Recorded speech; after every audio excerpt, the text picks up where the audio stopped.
એના સૌથી મોંઘા ફ્લોરિંગ ઉપર બેઠા છો, લીપણ ઉપર. ઇટાલિયન હોય ને એને એક જ વખત કરાવવું પડે જીવનમાં અને પૈસા આપી દેવાના, અને વર્ષમાં 4 વખત કરાવવું પડે. પણ હવે તમે બધા તમારો મોબાઈલ ચેક કરો, શું થાય છે એમાં? નેટવર્ક નથી ને. હવે તમે બહાર જશો ને તો તમારું મોબાઈલનું નેટવર્ક આવશે. જ્યારે તમે ગાયના છાણા ઉપર બેઠા હોય ત્યારે તમારું મોબાઈલનું નેટવર્ક ઝીરો થઈ જાય, એટલે રેડિયેશન ઝીરો થઈ જાય. એટલે જે નેગેટિવ ફ્રીક્વન્સી છે જે આપણા શરીરને ડેમેજ કરે છે એ ગાયના છાણમાં એબ્સોર્બ થઈ જાય. એટલે ગાયને કહેવાય ગાવો વિશ્વસ્ય માતરઃ.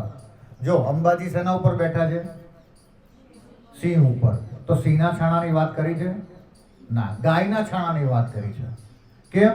કારણ કે ગાયના છાણામાં આટલી બધી તાકાત છે. આ લીપણ ઉપર તમે બેઠા છો, એ લીપણ તમારા મોબાઈલનું રેડિયેશન ઝીરો કરી નાખે. તો તમારા ઘરમાં એક ગાયનું છાણું ક્યાંક હેંગ કરી દેજો, લટકાઈ દેજો. પંખાની અંદર 2 છાણાની ટીકડી મૂકી દેજો, એની કેપ હોય ને એની અંદર. તો તમારા ઘરમાં નેગેટિવ જે વાઇબ્રેશન હશે ને એ એબ્સોર્બ થઈ જશે, અને દર મહિને બદલી નાખવાની. અહીંથી તમે લઈ જજો, જાતે જ છાણા થાપજો, જાતે જ લઈ જજો. Everything is free of cost. અને તમે જ્યારે આવો ત્યારે અમારી ચા અને કોફી પીતા જજો, આનાથી વધારે શું આપીએ.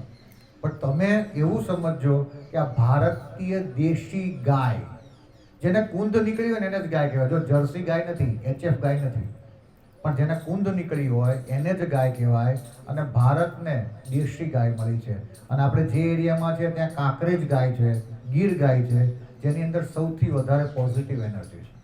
એટલે આ કાઢી નાખવાની વસ્તુ નથી. આપણા સંસ્કૃતમાં એક શબ્દ છે, ગોબરે વસતે લક્ષ્મી. ગોબરમાં લક્ષ્મીનો વાસ છે. કેમ? કારણ કે આના ઉપર બેસો ને તો તમને શાંતિ અર્પણ થાય, બધા વિચાર શૂન્ય થઈ જાય. તમે એક માર્ક કર્યું, અહીંયા તમે જેવા આવ્યા છો ને તો તમને શાંતિ પ્રાપ્ત થશે. આજે તમે અહીંયા છો અને આચાર્ય, વિદ્વાન આચાર્ય આપણને મળ્યા છે. અત્યારે વિનંતી કરીશ, એવા તમે નાદ કરાવો કે એમનું જીવન સાર્થક થઈ જાય, અને કોઈ ખોટી વ્યક્તિને હિપ્નોટાઇઝ ન કરી જાય, કોઈ ખોટી વ્યક્તિને વશીકરણ ન કરી જાય, અને મા બાપની મર્યાદાઓનું પાલન કરે, એની અનુમતિ વગર કોઈ વિવાહ સંસ્કાર પણ ન થાય. અને વિવાહ સંસ્કાર થાય તો ગાયના છાણા, ગાયના ઘીથી અગ્નિ પ્રજ્વલિત થાય, સરસ 4 ફેરા ફરો અને વિવાહ સંસ્કારને પ્રાપ્ત કરો. હું આચાર્યને કહીશ કે એવા મંત્ર દ્વારા તમને આશીર્વાદ અર્પણ કરે.